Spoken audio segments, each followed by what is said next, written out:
27 says that Christ wants to present the church to himself as a radiant church. Last week, Auntie and I were looking through one or two pictures that I found on an old camera, which had just revitalised, and we found these pictures we didn't know we had, of being in Bruges for a couple of days, a couple of years ago. And some of the pictures were great, but there was one that she looked at straight away and said, "That is terrible, get rid of that, that is not what I want to look like." And I must admit, looking at it, I could see why. Because beautiful as my wife is, she doesn't always photograph well. She has this habit of shutting her eyes when the shutter goes off, and that can create all sorts of silly expressions on her face when you see the result. And it's not her at her best. So I did get rid of it, as I have got rid of many pictures before, simply because I want the world to see what I see when I look at my wife. I want people to see her at her best. I don't want to go to some foreign country and people say, "Have you got a picture of your wife?" And I produce one and say, "Yep, there she is, that's her." And they, "She's most unusual." No, I want them to see her real beauty.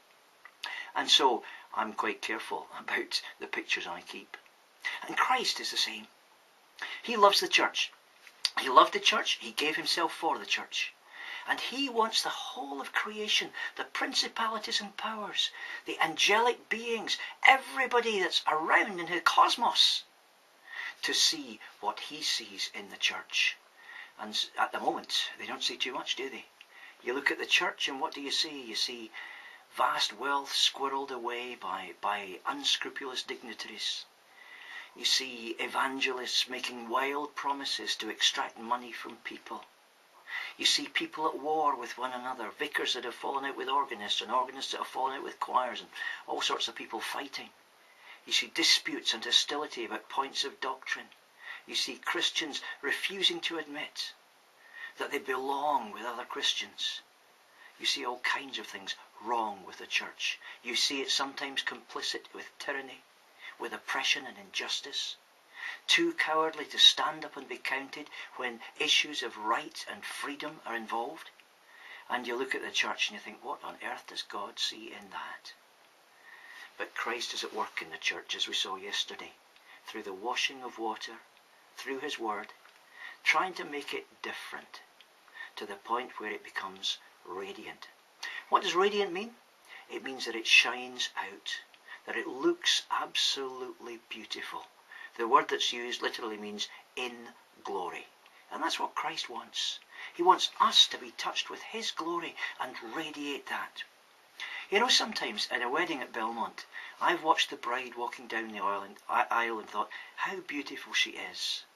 And then as she reaches the front, suddenly she looks far more beautiful. Why?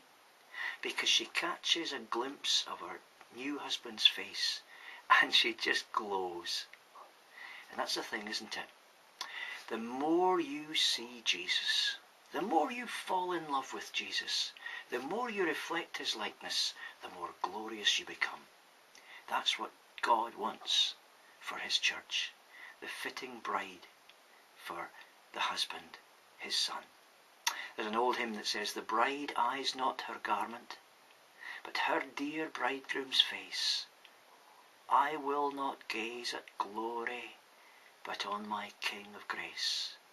Not on the crown he giveth, but on his pierced hand. The Lamb is all the glory of Emmanuel's land."